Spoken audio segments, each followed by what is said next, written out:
The little girl's words were so soft that almost no one heard them.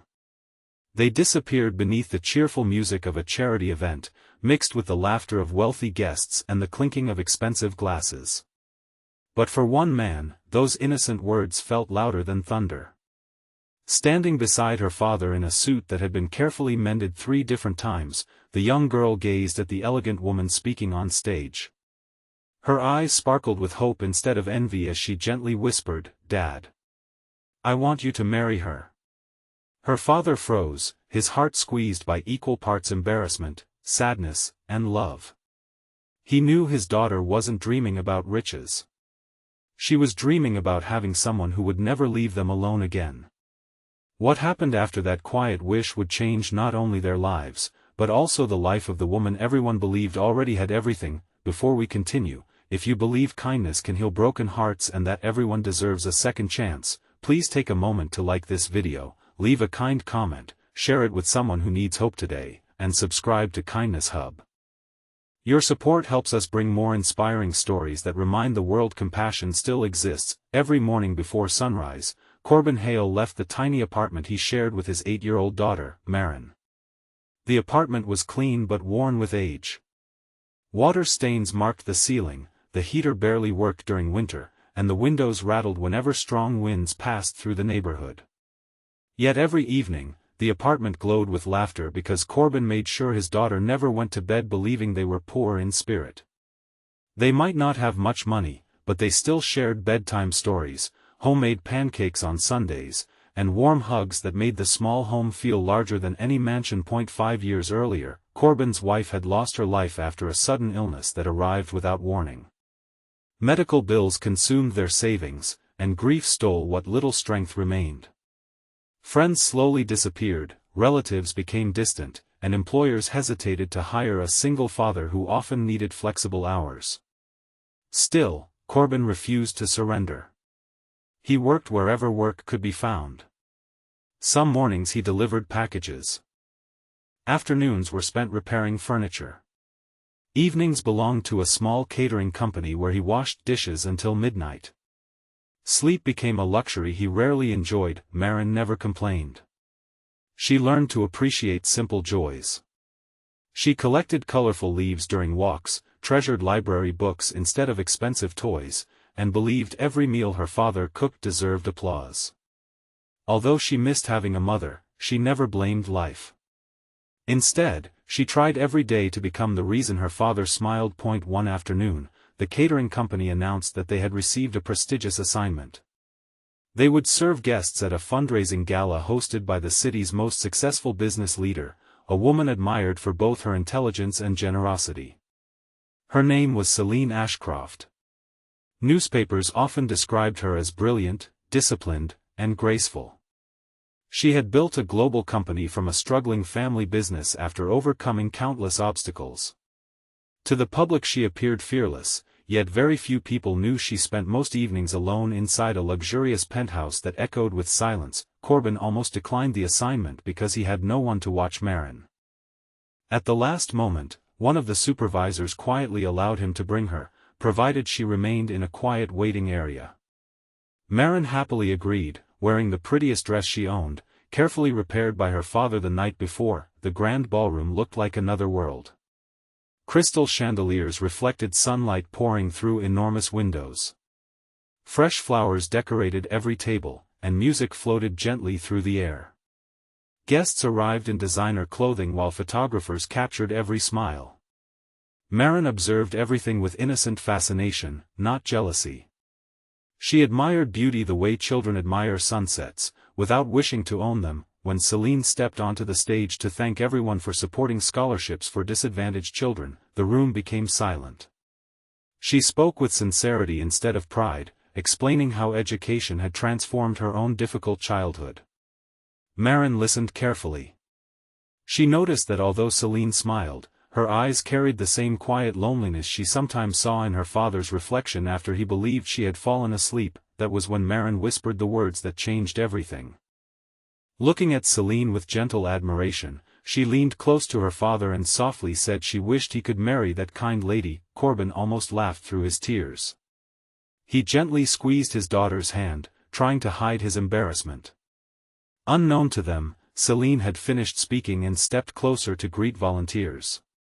She overheard only part of the innocent wish.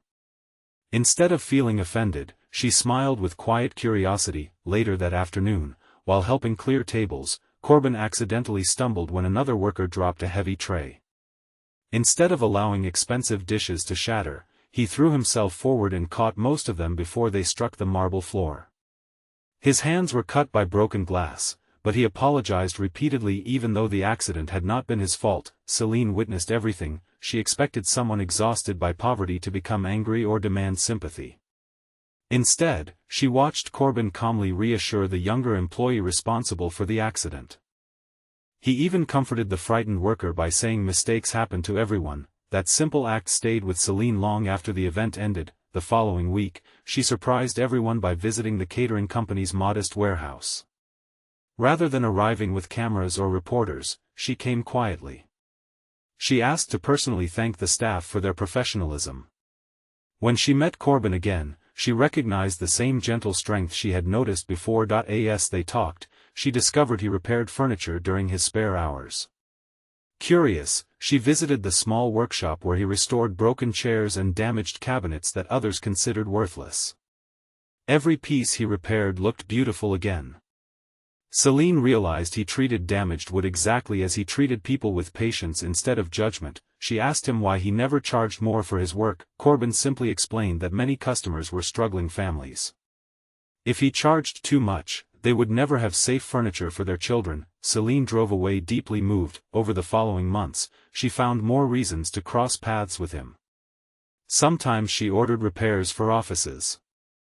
Sometimes she invited his workshop to participate in community projects restoring furniture for schools and shelters. Corbin never suspected that many opportunities existed because Celine quietly created them. Meanwhile, Marin always welcomed Celine with cheerful excitement. She never cared about luxury cars or designer clothes. Instead, she showed Celine handmade drawings, introduced stray cats she secretly fed, and proudly shared stories about her father's kindness. One rainy afternoon, Celine visited their apartment to discuss another project. She expected discomfort upon entering such a modest home. Instead, she found warmth impossible to purchase. Family photographs covered one wall. Fresh soup simmered on the stove. Marin laughed while teaching her father a silly hand-clapping game. For the first time in years, Celine realized she envied someone else's life. Despite owning skyscrapers and private jets, she had forgotten what genuine family happiness looked like. That evening she returned to her penthouse, surrounded by priceless artwork that suddenly felt meaningless. Wealth had protected her from hardship but never from loneliness. Months passed, and friendship gradually replaced formality. Corbin admired Celine's compassion but believed someone as accomplished as her could never truly belong in his ordinary world. He carried invisible scars left by rejection, convinced that people from different lives could never build a future together. Celine struggled with different fears. She worried people would accuse her of seeking attention or pity. Business partners questioned why she spent time helping an unknown craftsman. Society expected her to marry someone influential, wealthy, and powerful. Neither realized that Marin had already decided happiness mattered far more than appearances. One Saturday, the community center organized a festival for local children. Volunteers painted faces, musicians performed cheerful songs, and families gathered beneath bright sunshine. Celine attended without security guards, choosing instead to spend the afternoon helping children plant flowers. As she laughed beside Marin, Corbin watched quietly from across the garden. He noticed something he had overlooked before. Celine wasn't pretending to enjoy simple moments. She genuinely treasured them. At sunset, Marin slipped away to hang colorful ribbons on a small wishing tree. She carefully wrote one sentence before tying it to a branch. When the breeze turned the ribbon toward Celine, she accidentally read the words, "I wish my dad never feels lonely again." Celine could no longer hold back her tears. She finally understood the child's earlier whisper had never been about fairy tales or wealth.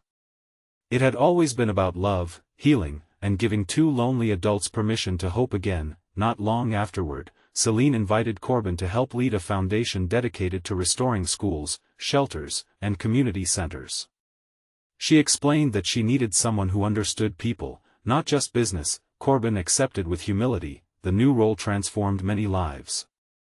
Skilled workers found employment restoring neglected buildings. Families received safe furniture. Children studied inside brighter classrooms. Communities that had almost given up slowly rediscovered hope. As they worked side by side, admiration quietly became love. There were no dramatic confessions beneath fireworks. No extravagant gifts.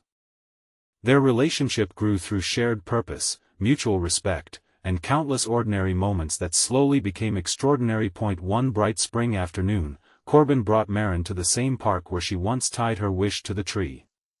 Celine met them carrying a basket for a simple picnic. Instead of expensive jewelry or luxury celebrations, Corbin presented Celine with a small wooden ring he had carved himself from reclaimed oak. Every detail had been shaped by hand. He admitted that he had little money compared to her fortune, but promised he would spend every remaining day protecting her heart just as carefully as he had carved the ring. Celine smiled through tears before placing the ring on her finger. She answered that she had spent years building an empire, only to discover that the greatest treasure in life could never be purchased. It was a family. The wedding took place during a sunny afternoon in a peaceful community garden filled with children whose education had been funded through the foundation. Volunteers, neighbors, teachers, and workers stood proudly beside successful executives. No one cared about status anymore. Everyone celebrated kindness. Maren walked between them holding both their hands, unable to stop smiling. The little girl who had once whispered an impossible dream had unknowingly reminded two wounded hearts that love often arrives quietly, disguised as compassion. Years later, whenever journalists asked Celine what the greatest achievement of her remarkable career had been, she never mentioned profits or awards. She always smiled toward her husband and daughter before answering that success meant nothing unless it was shared with people who made coming home the happiest part of every day. Before this story ends, we'd love to hear from you. Please comment below with one word that represents kindness in your life. Your words may encourage someone reading the comments who needs hope today, and if this story touched your heart, made you smile, or reminded you that genuine love is built on kindness rather than wealth, please like this video, share it with your friends and family, leave your thoughts in the comments, and subscribe to Kindness Hub. Together, we can spread more stories that inspire compassion, restore hope, and remind the world that the greatest riches are found not in our bank accounts, but in the love we choose to give each other. Because sometimes the smallest whisper from an innocent child becomes the beginning of a miracle that changes every life it touches.